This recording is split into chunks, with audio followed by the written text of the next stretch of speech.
ikenshi n'abavyeyi bagakora ariko kwera tigeze afata umwanya ngo ategure amwana we amutegure kazoza kuzoshobora gusiga muri succession. Ugasanga abana iby'umuvyeyi yaruhiye, yiyimye ipantaro, yiyimye akantu yo kwiha, yiyimye akavakanse, yiyimye ikintu cyose, ariko ugasanga abana baje babiriye umunsi umwe. Babiriye umunsi umwe. Kubera iki? Kubera nta bwenge bw'Imana bwagiye. Ujya gushobora ku muntu ntubibonera muri we. Ugushobora ku muntu ubibonera inyuma yiwe. Réussite y'umuntu si uyibonera, uyibonera atakihari. Iyo ufise Imana muri wewe,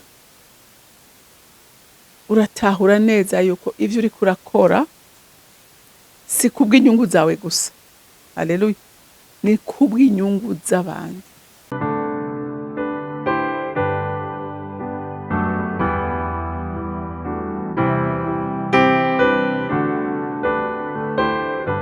Bakunzi bahori CANAAN TV, ndanezerewe kandi gusubira guhura namwe ngo tuganire ijambo ry'Imana.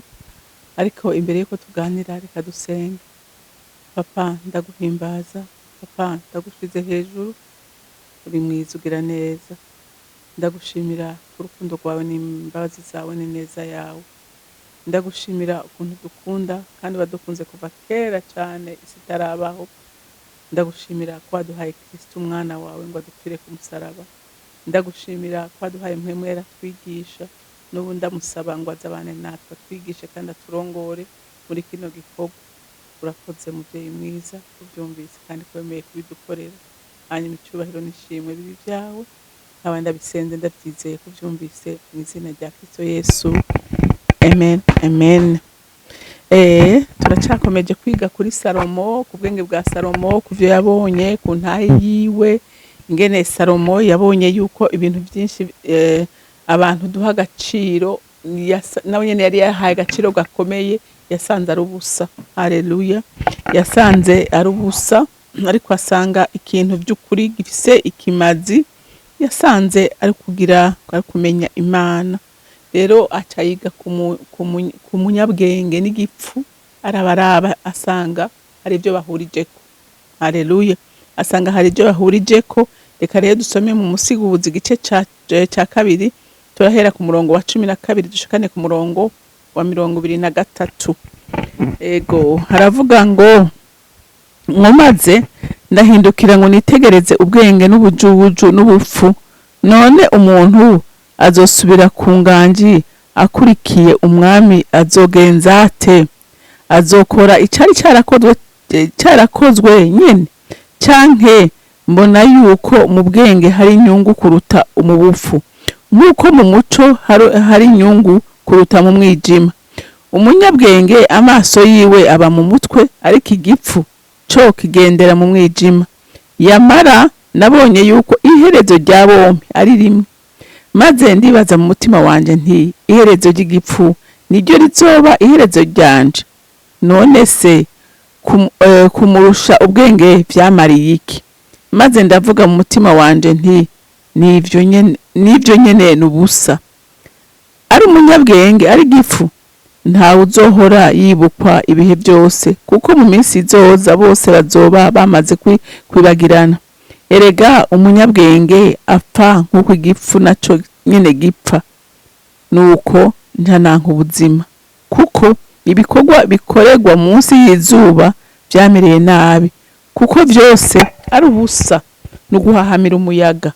Kandi naciye nanka uburuhe bwanje bwose ubwo naruhiye munsi y'izuba, kuko nzoba nkwiriye kubisigarana uzonkurikira.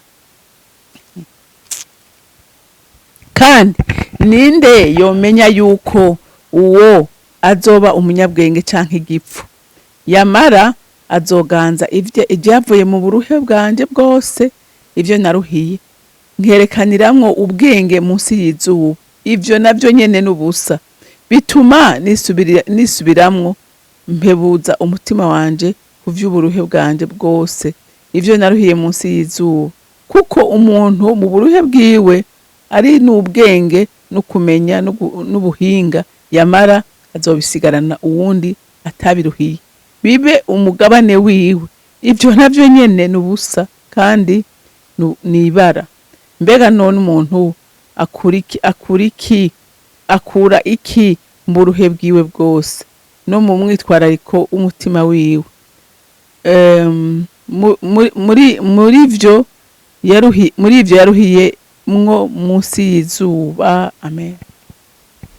Salomo asubira kwiyumvira ku bikorwa umuntu akora, asubira kwiyumvira ku buruhe umuntu agira, asubira kuri ingene umuntu atamakora, ntasinzira, ntaryama, ntagira iki, umutwe uraranze, ariko asubira kuvyumvira kati none ibi bintu naho umuntu abirondera, naho umuntu avyiruka inyuma, naho umuntu agoka, mbega amaherezo yavyo ni mbega umuntu hari ikintu atwara, yagiye hari ikintu atwara, hari ikintu yapfuye, hari ikintu ajana. Mbega none ibintu umuntu aba yararondeye mbega bisigara nande? Bisigara nande? Salomo arasubira ariyumvira ati mbega none ko umunyabwenge arundanya igifu naco gishobora kutaba kiriko kiranarundanya cibereye aho. Mbega none itandukaniro riri hagati y'igifu n'umunyabwenge yirundanirije mugabo atamenye ingene arundanya bataniye he? Aca asanga bose ngo ni bamwe. Haleluya. Ushobora kuba umutunzi kandi utatariko itegura n'uzosigarana ubutunzi bwawe, uhinduka igifu nawe nka ca gipfu kitariko kirakora, kuko umunyabwenge afise ubwenge bw'Imana. Haleluya. Ategura uzosigarana ivyiwe. Salomo ababazwa ati ibintu byose naruhiye, naraye amajoro niyumvira, naraye amajoro ngira ma recherche, sinasinzira, sinakora, umva umuruho nagize kugira ngo nshike kuri ibi bintu, bigira bize bisigare mu wundi muntu, kandi uwo muntu ntazobiha agaciro nko kajewe nagahaye, kuko we azi ko yabiruhiye. Haleluya. Ngira ngo ivyo mwamwa mwabibonye ni kenshi n'abavyeyi dukora bagakora, ariko kwera tigeze afata umwanya ngo ategure amwana we, amutegure kazoza kuguzoshobora gusiga muri succession. Ugasanga abana ibyo umuvyeyi yaruhiye, yiyimye ipantaro, yiyimye akantu yo kwiha, yiyimye akavakanse, yiyimye ikintu cyose, ariko ugasanga abana baje babiri umunsi umwe, kubera iki? Kubera nta bwenge bw'Imana bwagiye. Cyangwa aravuga ati ibyo nakoze byose sanze ari ubusa, ariko ariyumvira ko hashobora kuza uwundi muntu akaza agafutanganya ibintu byose Salomo yakoze, ibintu byose yaruhiye, asanga byose n'ubusa, ngo nuguhahamira umuyaga. Haleluya. Haleluya. Mbe wewe ubona uyu munsi ivyo uri kurubaka ari uguhahamira umuyaga canke by'ukuri urabona ko bizogira ikimazi? Ega hajya hinge ndababwire abantu b'Imana, burya gushobora ku muntu ntubibonera muri we, ugushobora ku muntu ubibonera inyuma yiwe. Réussite y'umuntu si uyibonera, uyibonera atakihari. Niho uvuga ngo wa muntu yariwe. Haleluya. Salomo aravuga ati ibyo naruhiye, ubutame bwanje bwose bigira bize mu wundi muntu, bigira bize mu wundi muntu avyonone. Ngo atangura kumva ko yanse umuruho wiwe awanse, yumva yanse ubuzima, yumva arabihiwe, yumva yataye umwanya, ariko inge nkubwire, iyo ufise Imana muri wewe, uratahura neza yuko ivyo uri kurakora si kubw'inyungu zawe gusa. Haleluya. Ni kubw'inyungu z'abandi, kandi ukabikora binezererewe, kandi ugatuma n'abandi bariko baramukorana banezerewe. Haleluya. Bifuza ko n'ibintu biguma bigenda bitera imbere, kuko hari Imana, haba ubumwe, hari Imana, hari urukundo, hari Imana, hari gukorera hamwe. Haleluya. Salomo ababazwa n'umwanya yataye. Rero nawe nk'umwana w'Imana iri jambo rikwigishe nanje rinyigishe, mbega turiko tukora gute, turiko dutegura gute kazoza k'abana bacu, turiko dutegura gute ivyo turiko turakorera, mbega turiko tubikora gute, mbega ejo bizoba inyungu yabo dusize canke bizoba tuvuga ngo guhahamira umuyaga.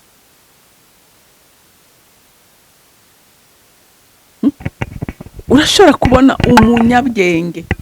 umunyabwenge apfa co kimwe n'igipfu, kuko none umunyabwenge, umuntu umukozi, umuntu w'umunyabwenge adashoboye kumenya gutunganya ibintu byiwe neza, wumva adasa n'igipfu, asa n'igipfu. Salomo avuze ati umunyabwenge adashoboye gutunganya ibintu byiwe neza nico kimwe n'igipfu. Umva ko bibabaje. Rero nk'abana b'Imana dusubire twiyumvire, dusubire turabe, mbega vy'ukuri ivyacu turakwiye kubishiramwo Imana. Nitwayishiramwo ivyo bidutunganiriza neza, kandi bizoba inyungu ku miryango yacu, bibe n'inyungu ku gihugu. Imana yo mw'ijuru ibampera umugisha, kugira umunsi mwiza. Mana yanje, Mwami Imana, ndagushimira kandi ndagukunda, kuko uyu munsi aya majambo ndazi neza kwatabura ico asigara akoze mu mitima y'abana b'Imana. Ico nsavye ni mpwemu yera, imbuto iratewe ari kuyikubiza no kuyimeza no kuyikuza ni wewe. Ndakwinginze ngo uyikuze mu mitima y'abana b'Imana, kugira ngo bashobore guhinduka no guhindukira, bakore ibikorwa vyiza biguhimbara. Urakoze kuvyumvise kandi ko wemeye kubikora. Amicubahiro cose n'amashimwe yose agarukire wewe, abandi ndabisenze ndavyizeye kuvyumvise, mu izina rya Kristo Yesu, amen. Mwarahezagiwe.